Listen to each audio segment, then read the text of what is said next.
We'll start off with Josh Guessman. Go ahead, Josh. Thanks for talking to us, Greg. Appreciate it.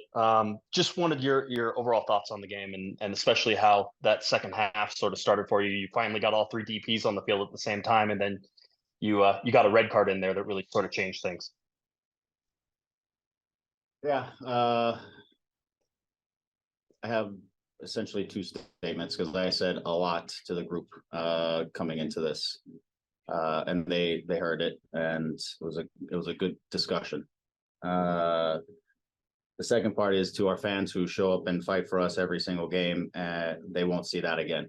That was unacceptable, and it was disrespectful, I think, to our brand and to who we want to be, and it won't happen again. Yeah, we just too many plays inside of the game that we were loose on. We were. Yeah, it doesn't even matter really to talk about tactics or anything. There was too many gaps inside of the competitive side of it for me through the course of the game.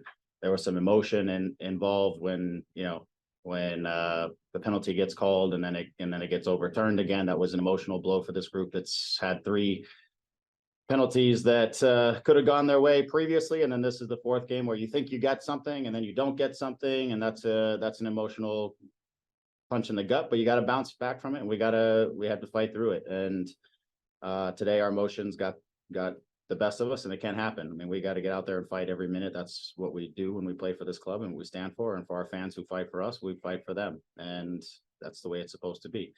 Yeah, so that won't happen again. The rest of it for me is we could talk about it, but we got to close that up for now.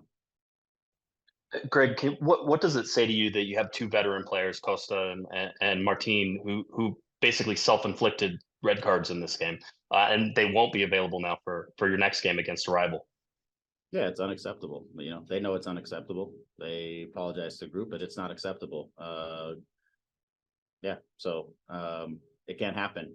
These guys are veterans in our team. They're supposed to be leaders in our team. They need to set examples. They need to, again, control their emotions, and we need them available always. And yeah, they understand that, and it's not acceptable. And finally, with some limited success against Seattle in the 3-5-2, was there a thought of starting this game in a 3-5-2 against Houston, or is that something on the road that maybe you have to take into consideration? Yeah, it's certainly something for us to consider, and there are reasons for that are both tactical and also personnel that are in there for us to consider it. My concern in not starting it again a little bit is just us being clear on the defending side of things. When teams adjust in games, we haven't spent much time inside of a 3-5-2, and when you're on the road and you're having to adapt a little bit inside of games, we just haven't had enough experience to date, in my opinion, to be somewhat versatile inside of it. Last week we used it when we could be hyper aggressive. We were down by 2 goals. It's tough to do that from the opening whistle, and you saw it a little bit in the second half. We were over aggressive at times, even inside of it, and things start to open up when they put guys in the right spots, and we don't adapt well inside it and quickly enough. And so that was my reason. Didn't feel like we were quite ready for something like that just yet. Thanks, Greg. Travel safe. Next, we'll go to Alex Ruiz. Hey, Greg. Just kind of wanted to get your thoughts on Javier and his kind of first minutes of the game. Did you like what you saw with him with Preston Judd up front? Well, by the time he got in, a lot of what he was doing was just getting match fitness and putting in some work, getting some touches on the ball, integrating the group, because I think we were down a man quickly, if not at the moment he came in. So pretty quickly we were there. So then the game gets a little bit more difficult. Look, we had a couple moments, but there wasn't enough inside of that for me to have an impression of the two of them together. I thought there was disconnect between the group and Preston sometimes, and there was just some moments that not the day for me to give an assessment on that. That's for sure. Yeah, and I kind of wanted to talk, we kind of saw at the end of the game, kind of the emotions getting the better of Douglas Costa there. Have you kind of had a talk with him about what went on there? I had a collective talk with the group, and individual discussions will follow. But right now, everybody is regrouping a little bit, and like I said, it was a great locker room discussion that stays in the locker room, and I expect a response. Thank you, Greg. Safe travels. Next, we'll go to Rob. Hey, Greg, thanks so much for your time. Do you have any positives to take out of this game? Is there anything that you saw that you liked? And then, to follow up, do you have an injury status on Sega and Chase?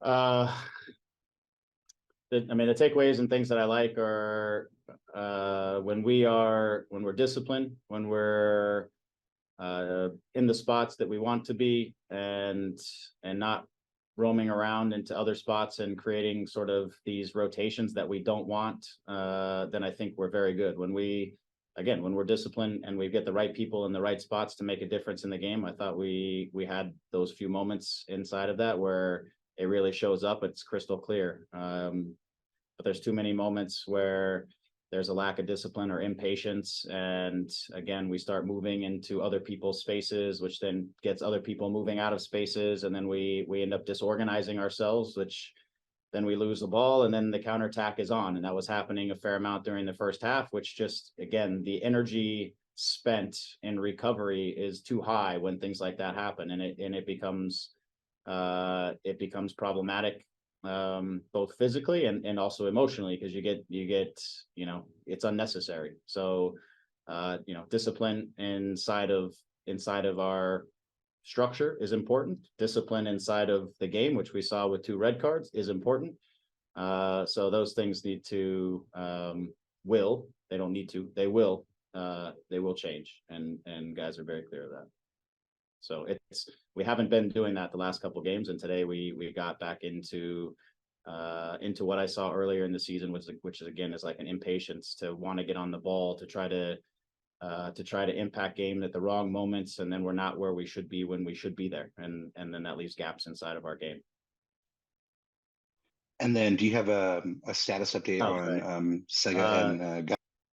Yeah, Chase is he's progressing. He trained last week, and Sega he has a bit of I don't know exactly what you call it, but in kind of the growing pubalgie sort of region, he's getting some fatigue inside of there, and he's trying to he has progressed towards the tail end of the week, so he'll hopefully rejoin inside of training this week and be able to sustain. He's been able to go through a half to a quarter to 3/4 of training sessions without having sort of those symptoms, but I feel like hopefully he's moving in the right direction. We'll integrate him this week and see exactly if he can get through all those things. The other is, you didn't ask, not injury wise, but Julian Ade joined the team here in Houston, so he'll start his training with the group as soon as we get back. Thanks, Greg. Safe travels back home. And our last question goes to Christian Mariah. Good evening, Greg. There are 2 questions. The first one is, how to motivate the players to get the first win after the bad of the season? And the second is, how soon Douglas Costa be ready to be the starter? Thanks. Well, it won't be next game for Douglas, so he'll have 2 weeks at least to continue to get his fitness up, and then we'll see where he's at. But yeah, I mean, part of this is also being able to trust the player from the start of the game till the end of a game, and he needs to show that maturity within our group as well. And today wasn't his best moment, and for that, as far as I didn't quite understand. I apologize. I didn't quite understand the first question. I think it was about getting the first win. How to motivate the players to get the first win after bad start of the season?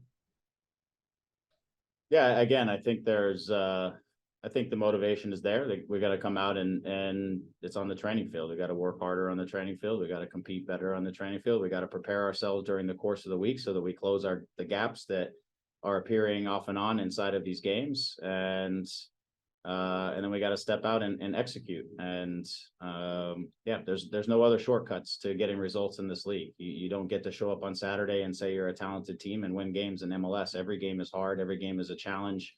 That's what I sold these guys. That's the beauty of this league. While there might be other things that they're not used to, some of the guys who are coming in new from the league, there are other things that make this league special. And that is the fact that you have to show up and perform and play at your level every single week, or else you lose. And if you make silly decisions over the course of the game and you leave the group vulnerable or yourself vulnerable, then you lose. And we have to close those gaps. I think again, the message is loud and clear, and it was a great discussion, and it starts on every day that we're on the training field. It has to just be better now. And yeah, there is no motive. The motivation is everybody's here to win.